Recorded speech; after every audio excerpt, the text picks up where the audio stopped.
हरे कृष्ण। आप सभी भक्तों का, सभी वैष्णवों का, सभी भागवतों का हार्दिक स्वागत, हार्दिक अभिनंदन। आज के श्रीमद् भगवद गीता यथारूप की कक्षा में सत्र का शुभारंभ हम ऑलरेडी मंगलाचरण के साथ आरंभ कर चुके हैं।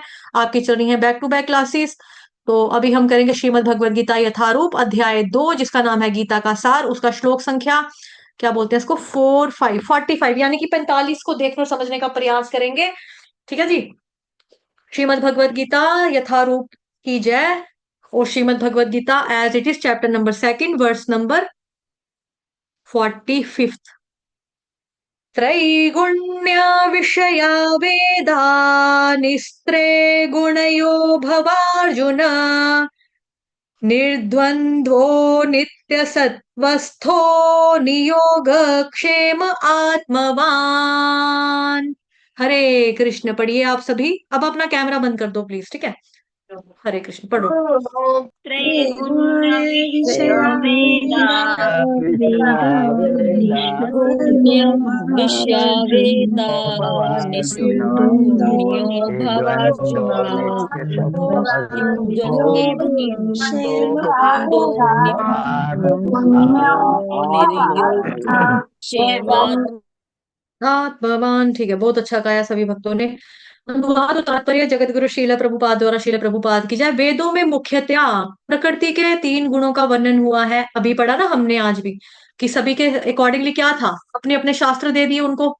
अभी पढ़ा था सुबह वाली क्लास में, यानी कि इससे पहले भागवतम महापुराण में, कि हर लोगों के लिए क्या किया आपने, उसके हिसाब से शास्त्र दे दिया। शास्त्र भी हमारे सतोगुनी भी है, रजोगुनी भी है, तमोगुनी भी है। तमोगुनी वाले को तमोगुनी मिला, रजोगुनी वाले ने वो पढ़ा, वो सतोगुनी वाले को उसके अकॉर्डिंगली मिला। तो वेदों में क्या है, प्रकृति के 3 गुणों का वर्णन हुआ है, उसके अकॉर्डिंगली शास्त्र भी लिखे हैं। ठीक है। हे अर्जुन, इन तीनों गुणों से ऊपर उठो। समस्त द्वैतों और लाभ तथा सुरक्षा की सारी चिंताओं से मुक्त होकर आत्मपरायण बनो। तात्पर्य जगत गुरु शील प्रभुपाद द्वारा। शील प्रभुपाद की जाए। ऐश्वर्या माता जी पढ़ोगे? ठाकुर, ऐश्वर्या ठाकुर है, चली गई। हाँ माता जी पढ़ो सर, जल्दी जल्दी पढ़ना, ठीक स्पीड से। हरे कृष्ण। जी। हरे कृष्ण माता जी। जगत गुरु श्रील प्रभुपाद की जय। सारे भौतिक कार्यों में प्रकृति के तीनों गुणों की क्रियाएं तथा प्रतिक्रियाएं निहित होती हैं। इनका उद्देश्य कर्म फल होता है, जो भौतिक जगत में बंधन का कारण है। वेदों में मुख्यतः सकाम कर्मों का वर्णन है, जिससे सामान्यतः जन क्रमशः इंद्रिय तृप्ति के क्षेत्र से उठकर आध्यात्मिक धरातल तक पहुंच सके।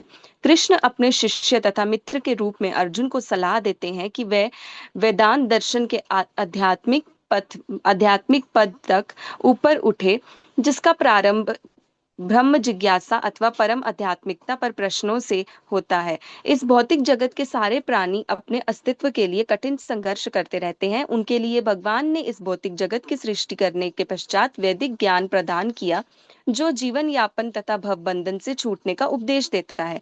जब इंद्रिय तृप्ति के कार्य या यथा कर्म कांड समाप्त हो जाते हैं, तो उपनिषदों के रूप में भगवत साक्षात्कार का अवसर प्रदान किया जाता है। ये उपनिषद विभिन्न वेदों के अंश हैं। उसी प्रकार जैसे भगवत गीता पंचम वेद महाभारत का एक अंग है, उपनिषदों से आध्यात्मिक जीवन का शुभ आरंभ होता है। जब तक भौतिक शरीर का अस्तित्व है, तब तक भौतिक गुणों की क्रियाएं प्रतिक्रियाएं होती रहती हैं। मनुष्य को चाहिए कि सुख दुख या शीत ग्रीष्म जैसे द्वैतताओं को सहन करना सीखें और इस प्रकार हानि तथा लाभ की चिंताओं से मुक्त हो जाए। जब मनुष्य कृष्ण की इच्छा पर पूर्णतया आश्रित रहता है, तो ये दिव्य अवस्था प्राप्त होती है। जगत गुरु श्रील प्रभुपाद की जय। जय। धन्यवाद माता जी। हरे कृष्ण। तो वेदों में मुख्यतः प्रकृति के 3 गुणों का वर्णन हुआ है। हे अर्जुन, इन तीनों गुणों से ऊपर उठो। लाभ तथा जी हाँ, देखो, समस्त द्वैतों तथा लाभ तथा सुरक्षाओं की सारी चिंताओं से मुक्त होकर आत्मपरायण बनो। तो वेद क्या है, प्रकृति के 3 गुण सतोगुण रजोगुण तमोगुण से युक्त है। यानी कि वेदों के अनुसार कर्म कांड के यज्ञों से स्वर्ग में सुरा और सुंदरी के विषय सुखों की प्राप्ति होती है। यही लक्ष्य बताया गया ना, यही हमने सुबह भी पढ़ा। तो इसलिए वेद 3 गुणों से क्या है, युक्त है। जो हमारे भौतिक जगत में बंधन और दुखों का कारण होता है ना, अभी पढ़ा हमने रक्तस्य, क्या पढ़ा, स्वभाव रक्तस्य, की जीवात्मा का स्वभाव क्या है पहले से ही, रक्तस्य, उनके तो खून लगाया मुंह के ऊपर इंद्र भोग का। भौतिक वस्तुओं का अगर एक बारी मुंह के ऊपर खून लग जाए तो फिर वो छोड़ने वाला नहीं है। वो तो पहले से ही प्रवृत्ति उनकी ऐसी है, ऊपर से तुमने क्या कर दिया, और सजा सजा के उनको और वेदों में लपेट लपेट कर क्या दे दिया कि ऐसे भोग करो, ऐसे कर लो, तरीके बता दिए, इस तरह से करो, इस तरह से करो, है ना। यही हमने पढ़ा अभी थोड़ी देर पहले। तो हमारे भौतिक जगत में बेसिकली क्या है, बंधन और दुखों का कारण होता है। इसलिए जो व्यक्ति शीघ्र भौतिक जगत के तीनों गुणों के बंधन से मुक्त होना चाहते हैं, उनको क्या करना है, भक्ति योग में स्थित होना चाहिए। वही बात आ गई, कृष्ण भक्ति सार है, बाकी सब बेकार है। आपको दोबारा से बोलना पड़ेगा, कृष्ण भक्ति सार है, बाकी सब बाकी सब बेकार बेकार है। है। कृष्ण भक्ति सार सार है, है। बाकी सब बेकार है बेकार है। है ना। तो आपने क्या कर दिया, वेदों को लपेट लपेट कर दे दिया, सजा सजा कर दे दिया, अलंकार में भाषा का प्रयोग कर करके दे दिया, ये करोगे तो वो मिलेगा, फलश्रुति बता दी उनको सारी। अब लोग लालची हो गए हैं। बट हमारा ऐसे करने से तो इंसान जो है वो भौतिक बंधनों से कभी भी मुक्त नहीं हो पाएगा, दुखों में ही बैठा रहेगा। तो अगर इंसान को इन प्रकृति के तीन गुणों से और भौतिक जगत के तीनों गुणों से मुक्त होना है तो क्या करना है, भक्ति योग में लगना चाहिए। तो भक्ति योग वाले जो भक्ति से रिलेटेड वाले जो ग्रंथ है हमको वो पढ़ने चाहिए, जैसे कि श्रीमद् भगवद गीता यथारूप हो गया, श्रीमद् भागवतम महापुराण हो गया, श्री चैतन्य चरितामृत हो गया। जल्दी ही हम चैतन्य चरितामृत भी शुरू करेंगे, है ना। भगवान ने चाहा तो, भगवान की कृपा और गुरु गोराम की कृपा रही तो फटाफट से हम वो भी शुरू करेंगे। तो ऐसे शास्त्रों को हमको अध्ययन और श्रवण करना चाहिए। ये भक्ति शास्त्र तीनों गुणों से पूरी तरह से मुक्त है। विषय सुख भोगने से मनुष्य में क्या होता है, भौतिक जगत और भोगने की, भोग करने की और कामना उत्पन्न होती है। ये दिल मांगे मोर होता है कि मतलब मानो जैसे हो गया ना कि आपके मुंह पर खून लग गया, तो खून लगने से क्या हो गया, ये दिल मांगे मोर हो गया। एक बारी खून मुंह पे लगा तो ये दिल मांगे मोर, ये दिल मांगे मोर, ये दिल मांगे मोर, और हाँ मजा आ गया खाने का, और खाना, हाँ मजा आ गया। तो वही आपको सुबह भी बताया कि जो चीज आपने एक बारी खाई, जिस वस्तु का आपने भोग कर लिया, अगर आपको उसमें स्वाद आ गया, टेस्ट आ गया, आपको हो गया यार और चाहिए। घर में भी होता ना, आपने, मम्मा ने आपकी सब्जी बनाई, मम्मा सब्जी तो बहुत अच्छी बनी, ऐसे तो मैं दो फुल्के खाता हूँ, आज मैं एक एक और खा लूंगा, हाँ एक और खा लिया, हाँ एक और खा लूंगा, अब एक परोंठी बना कर दे दो, परोंठी के साथ खाना है, फिर परोंठी खाएंगे, फुल्का खाएंगे। तो जो चीज आपको स्वाद लग रही है उसको और खाने का मन करता है ना, यही तो हमारा है। उसी तरह से जिस चीज का आपको नशा लग जाए इंसान को, उसी के पीछे वो लग जाता है इंसान। ड्रगिस्ट, जो ड्रगिस्ट होते हैं क्यों बनते हैं, ड्रग्स का आदी क्यों हो जाता है, बिकॉज एडिक्टिव क्यों होते हैं ये, इनको एडिक्शन लग जाती है, नशे की लत लग जाती है। अफीम सूंघी तो अफीम चाहिए, भांग खाई तो भांग खानी है, कोई भी नशा किया तो नशा करिए। औरत के पास गए तो स्वाद आ गया, अब एक के पास नहीं दूसरी के पास जाना है, दूसरी के पास नहीं तीसरी, वो औरत के जिस्म में स्वाद आ रहा है।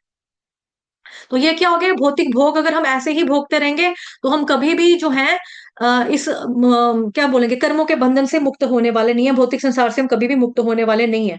और ज्यादा हमारे अंदर कामना उत्पन्न होगी, उन कामनाओं की पूर्ति के लिए वापस हमको फिर भौतिक संसार में आना पड़ेगा, फिर हम पुनः भोग करेंगे। तो ये जो है ये तो अनंत चक्कर हो गया। इस चक्कर से हम 84 लाख योनियों का जो चक्कर है उससे बाहर आ ही नहीं सकते हैं। लेकिन इस चक्र से बाहर कौन आएगा, जो भगवान जी का भक्त होगा, भगवान जी की जो भक्ति करेगा।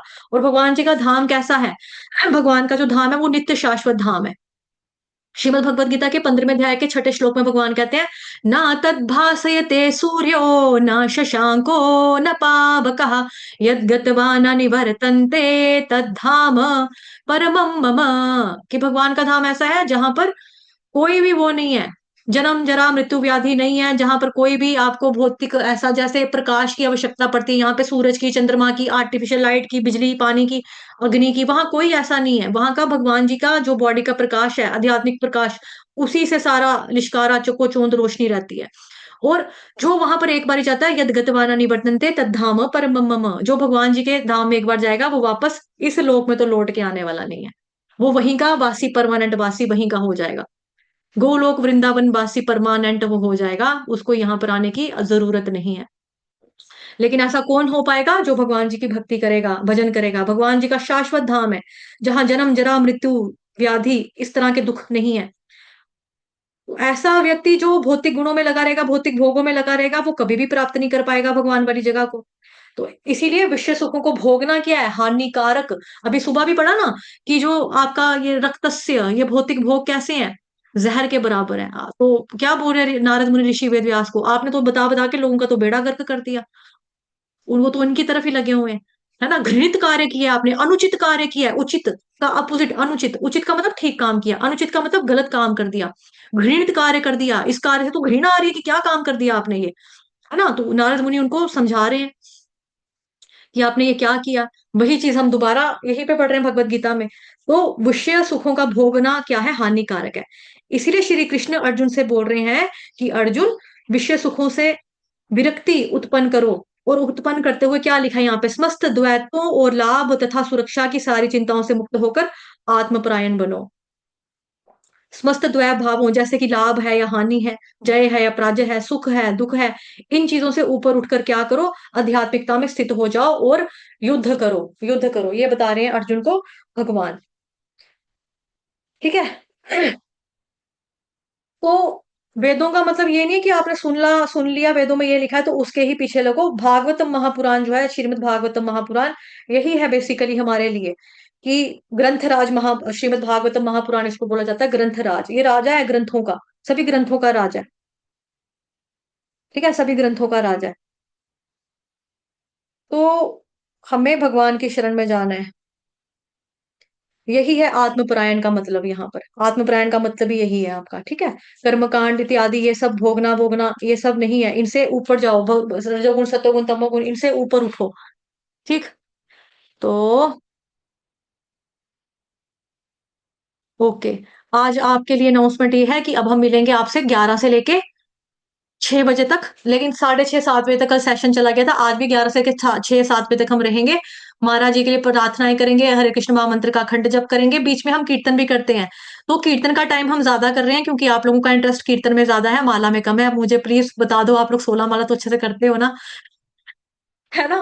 क्योंकि आप लोग को माला करने में इतनी प्रॉब्लम हो रही है, माला करने नहीं आते हो आप लोग। माला करने की बारी वही 4 5 ढाई 3 4 5 6 7 लोग होते हैं। जब जैसे ही मैं कीर्तन का डालती हूँ ना, फिर लोग धीरे धीरे फिर 20 21 आना शुरू हो जाते हैं। अगर आपका कीर्तन में इंटरेस्ट है तो मैं 4 5 घंटे का कीर्तन ही रख लेती हूँ। लेकिन आओ, गुरु महाराज जी के लिए प्रार्थनाएं करो। महाराज जी के पेट का पानी निकाल दिया, महाराज जी थोड़े से स्टेबल है, बट अभी उनकी रिपोर्टें अच्छी नहीं आई हैं, रिपोर्टें ऊपर नीचे हैं। लेकिन जल्द ही वो स्वस्थ हो जाएंगे, उनको वापस में वृंदावन धाम में लाया जा रहा है, लाया जाएगा। मतलब 1 2 दिन में जैसे ही डॉक्टर बोलेगा तो आ जाएंगे महाराज जी। ठीक है। तो आप लोगों से निवेदन है, प्लीज प्लीज प्लीज महाराज जी के लिए प्रार्थनाएं करो, आया करो। देखो ऐसे नहीं करना चाहिए, आप मेरे से सुनते हो, मेरे से पढ़ते हो, तो मेरी किसी बात का तो आपको मान रखना चाहिए ना। मैं कुछ नहीं अपने लिए तो मांग नहीं रही, अपने गुरु महाराज जी के लिए मांग रही हूँ। वो वैष्णव है, परम वैष्णव है, इतने उच्च कोटि के वैष्णव है, ऐसे हाल में भी भक्तों का उद्धार करने का सोच रहे हैं। जो दीक्षा अक्षय तृतीया पे होनी थी, महाराज जी बोल रहे हैं कि मेरे पास समय कम है, आके मेरे से फौरन दीक्षा ले लो। मतलब इमरजेंसी में महाराज दीक्षा दे रहे हैं, बोला भी नहीं जा रहा फिर भी महाराज। देखो ऐसे गुरु महाराज कहाँ मिलेंगे इतने महान, जो इस हाल में भी, जो अभी भी बीमार है और फिर भी दूसरे लोगों का पाप लेने के लिए अभी भी तैयार बैठे हैं। परम पूज्य जयपताका का स्वामी महाराज जी भी सेम है, वो भी ऐसे ही करते हैं। उनका खुद ग्लूकोज चढ़ रहा होता है यहाँ से है ना, मतलब कि पाइप में क्या बोलेंगे इधर, क्या बोलते हैं इसको, वेन में सुई लगी होती है, नाड़ी में सुई लगी होती है। लेकिन वो कहते हैं कि अपने साथ वाले पेशेंट को, जो साथ वाले बेड के ऊपर मरीज लेटा है, उसको बोलते हैं मुझे मैं अगर दीक्षा दूंगा ना तो सीधा भगवत धाम जाएगा। लेनी दीक्षा, जा भगवत धाम, हरे कृष्ण महामंत्र का जप कर, सीधा भगवत धाम जाएगा। मैं बोल रहा हूँ। तो खुद डॉक्टर उधर हंस रहे हैं, डॉक्टर कह रहे हैं खुद इनको सुइयां लग रही हैं और देखो अभी भी यहाँ पर उद्धार कर रहे हैं स्वामी जी, परम पूज्य जयपताका स्वामी जी महाराज। देखो ऐसे ही हमारे गुरु महाराज, प्रभुपाद जी के डिसाइपल सो सो इतने काइंड है, इतने काइंड है। ऐसे गुरु महाराज हमारे संप्रदाय में ही मुझे देखने को मिल रहे हैं, है ना। तो महाराज जी के लिए प्लीज आओ, प्रार्थनाएं करो अच्छे से, हरे कृष्ण महामंत्र का जप करो। और दुआएं जो होती हैं, प्रार्थनाएं जो होती हैं, कभी भी बेकार नहीं जाती हैं, कभी भी बेकार नहीं जाती। कम से कम देखो आप में से कितने डिवोटीज ऐसे हैं जो दीक्षा लेना चाहते हैं, हमारे महाराज से नहीं लेना चाहते, वो किसी दूसरे महाराज जी के पास भी लेना चाहते हैं। लेकिन एक दीक्षा लेने वाले का दर्द पीड़ा तो आप समझ सकते हो ना कैसा होता है। जब परम पूज्य गोपाल कृष्ण गोस्वामी जी महाराज जी से लेना चाहते थे डिवोटीज, तो महाराज जी अचानक से चले गए, तो कितना बुरा हाल हुआ। होता ना कैसा बुरा, कितना बुरा लगता है, कितना बुरा लगता है, कितना बुरा लगता है। तो सोचो उन भक्तों के लिए जो बेचारे लिस्ट में बैठे हुए हैं कि जिनको महाराज जी ने दीक्षा देनी है, और उनके लिए प्रार्थनाएं करो कि महाराज कम से कम उनकी पहली दीक्षा तो दे जाए, उनको हरि नाम दीक्षा तो दे ले महाराज, है ना। तो ऐसे हमें प्रार्थनाएं करनी है अपने गुरु महाराज जी के लिए। तो प्लीज आप भक्तों से रिक्वेस्ट है, 11 बजे जुड़ जाना, 11 बजे से लेकर 6 7 बजे तक रहना। जो भजन में आना चाहते हैं भजन का मैं डालूंगी, तो कीर्तन जैसे ही आएगा ना मैसेज, कीर्तन शुरू हो गया तो कीर्तन करने के लिए आ जाना। कुछ भी गाओ महाराज जी के लिए। आप नारायण कवच का पाठ करो, नरसिंह कवच का पाठ करो, आदि कवच का पाठ करो, है ना। इतना सारा, इतना कुछ है। भागवतम का कुछ श्लोक महाराज जी को डेडिकेट करो, कितने प्रसन्न होंगे महाराज जब उसको देखेंगे कि भक्त देखो मेरे लिए प्रार्थनाएं कर रहे हैं। आल दो इन साधु संतों को इतना फर्क नहीं पड़ता, ना शोचती ना कांक्षती, इनको नहीं है। लेकिन लेकिन फिर भी हमारा बनता है, हमारा फर्ज बनता है, हमारी हमारा हमारी जिम्मेदारी बनती है ना, हम लोगों की जिम्मेदारी बनती है ऐसा करना। चलो ठीक है, हरे कृष्णा। वांछा कल्पतरुभ्यश्च कृपा सिंधुभ्येव च पतितनां पावनेभ्यो वैष्णवेभ्यो नमो नमः। अनंत कोटि वैष्णव वृंद की जय। जगत गुरु शील प्रभुपाद की, जय। श्री कृष्ण चंद्र भगवान की, जय। ग्रंथ राज श्रीमद् भागवतम महापुराण की, जय। श्रीमद् भगवत गीता यथारूप की, आज के जय। आनंद की, आप जय। सभी भक्तजनों की जय। अभी मुझे मैसेज आया, माता जी आप भी महाराज जी की तरह ही हो, बिकॉज आप भी इतनी बीमारी में क्लासेस ले रहे हो, और आप भी उस दिन आपकी आवाज पूरी बैठी थी, हॉस्पिटल में गए, फिर भी आपने क्लासेस ली हैं, ये है वो है, मुझे भी मैसेजेस आ रहे हैं। वही तो कहते हैं ना, जिस तरह का आपका स्वभाव होता है ना, वैसे ही गुरु महाराज आपको मिलते हैं, कनेक्ट वैसा ही होता है आपका। जैसे हमारे गुरु महाराज को बिल्कुल भी पैसों का लालच बिल्कुल भी नहीं है। जैसे वो थी हमारे ग्रुप की खुशबू माता जी थी, मैंने महाराज जी को एक बार बोला, महाराज जी बहुत गरीब परिवार से है, ये भिक्षा सेवा नहीं दे पाएगी, मतलब जो भिक्षा इकट्ठी करनी है, बिकॉज ये पैरालिसिस लड़की है, ये जा ही नहीं सकती है कहीं पर भी, इसके पास रिकमेंडेशन लेटर भी महाराज जी नहीं हो पाएगा, क्योंकि मंदिर में ही नहीं जाती, बेड रिडन लड़की है। तो हमारे बेटा मुझे पैसे नहीं चाहिए, किसने बोला, मुझे कुछ नहीं चाहिए, उसको बस ये बोलना तेरे साथ एंड तक अपना जूम के ऊपर जुड़ के रहेगी, क्लासेस में आती रहेगी, श्रवण करती रहेगी, और मुझे कुछ नहीं चाहिए, माला अच्छे से कर रही है, भक्ति कर रही है, उसको बोलो माला करती रहे, मैं उसको दीक्षा दूंगा। और महाराज ने उसको फोन के ऊपर दीक्षा दी। और मैंने उस वक्त महाराज जी को, मतलब मेरी खुद की दीक्षा नहीं हुई थी, और मैंने महाराज जी को बोला, महाराज आप मेरे को भले ही छोड़ दो, आप इसको दे दो बेचारी को, इसका टाइम का कोई नहीं पता, महाराज ये बड़ी बीमार है, इसको दे दो। तो सभी भक्तों ने मेरे लिए बोला कि देखो, मतलब ये भी ऐसे ही है, मतलब जैसे महाराज है ना, मतलब कि महाराज भी सोचते हैं कि दूसरे का भला हो जाए। मैं भी कह रही हूँ मेरे को छोड़ दो, इसको दे दो, इसको बड़ी जरूरत है महाराज, इसको दे दो पहले, इसको दे दो। तो महाराज ने मेरे को भी दी थी, उसको भी दी थी, नो डाउट कि जब महाराज ने मेरे हाथ में माला थी, तभी भी मैं पूछती थी, महाराज उसकी माला, महाराज हाँ बेटा मैंने दे दी है, दे दी है। तो मतलब ऐसे गुरु महाराज। और महाराज ने कहते हैं मेरे को जो नाम भी दिया ना, सर्वांग सुंदरी देवी दासी, इसका नाम का मतलब यही है कि जो अपनी समस्त पूरे अंगों से भगवान राधा रानी की, श्री कृष्ण भगवान जी की सेवा में जो पूरे अंगों को लगा देती है, उसको बोला जाता है सर्वांग सुंदरी देवी दासी। तो ये महाराज जी ने मुझे ये नाम दिया। महाराज जी की लंबी लंबी उम्र हो, हमारी उम्र महाराज जी को लग जाए, महाराज को कुछ ना हो, बड़ी जरूरत है। हम तो क्या है, हम तो कीड़े मकोड़े हैं, हमारा क्या है, हम लोग तो ऐसे ही अच्छे छोरे लोग हैं, हमारा क्या है, लेकिन ऐसे साधु संतों की बाकी बहुत ज्यादा जरूरत है, बहुत जरूरत है। इतने लोगों का उद्धार कर सकते हैं ऐसे साधु संत। हरे कृष्णा। ओके।